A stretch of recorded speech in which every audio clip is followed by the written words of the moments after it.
Good morning, children. Welcome to science class. So, in science, we are learning block 23, which is soil erosion. Isn't it, children? So, in this, we have learned how the soil is formed. What do you mean by soil erosion? And also, we have learned what are the effects and causes of soil erosion.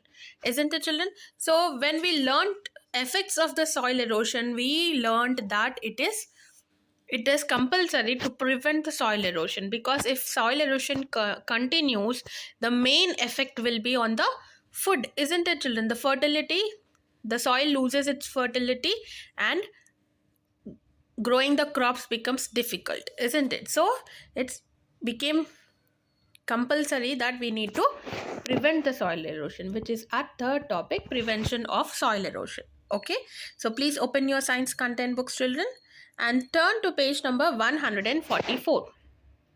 So what are the different ways we can prevent the soil erosion? The first way is to growing crops, growing more and more trees and plants. Why? Because the roots of these plants and trees will be holding the soil tightly, isn't it? That prevents the soil erosion, isn't it? And also the next one is growing food for the cattle. So if you grow the food for the cattle will not overgraze, which leads to soil erosion, isn't it, children? So growing food for the cattle. And also for the barren lands. Barren lands means a piece of land where nothing will grow. Okay? Or little grows. Okay, the bushes or the grass it has. So those lands we have to construct the mud walls, like small mud walls around it, so that the soil will not be washed away, the top layer of the soil will not be washed away. Okay, and building the dams. So if you build the dams over the rivers will not overflow, the water from the rivers will not overflow, and it will not cause soil erosion. So whenever the river is full with water, the water will be overflowing, isn't it, children? The excess water will be overflowing. When it is overflows, it washes the soil also, isn't it? So to avoid that, if you construct the dams over the rivers, this excess water will not be there, and soil erosion can be controlled. Okay, next, growing bushes in the ground, open grounds and empty fields. So when there is an empty field, there is no crop, or it is an empty open ground, there if you grow bushes there also, because the roots of the bushes will be holding the soil, isn't it, children?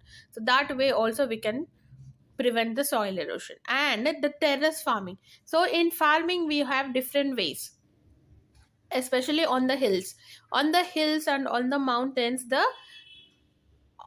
On those slopes, if you prefer terrace farming, that also prevents the soil erosion. And when we are irrigating the crops, if we go with using sprinklers or using the drip irrigation for watering the crops, for irrigating the crops, that also prevents the soil erosion, children. So in this ways, these are the few ways in which we can prevent the soil erosion. Okay, so this is our topic for today, children. I have given few keywords in your daily schedule. Please write it in your classwork, learn them and underline in your content book. And if you find any other word difficult for you, you can include in your keywords. Okay, coming to your question answers. Why do we need to prevent the soil erosion? So by preventing the soil erosion, we can grow the crops. So if soil erosion continues, it will be removing, it will the top layer of the soil will be washed away, and the top layer has the humus, which helps the plants to grow, which helps the crops to grow, isn't it? So if it is washed away, we'll be facing the scarcity of food, isn't it, children? So that's why we have to prevent the soil erosion. So write this answer in your classwork and please learn it, children. Coming to your next question. Soil erosion may lead to malnutrition. How? What do you mean by malnutrition, children? Do you know what do you mean by malnutrition? Malnutrition is a situation to a person where he don't have the enough amount of nutrients in his body, his or her body. That is called malnutrition. Okay, malnutrition is a disease, we can say, which causes because of unbalanced diet. Okay, when they don't have nutrients in their food, then that person will be facing malnutrition.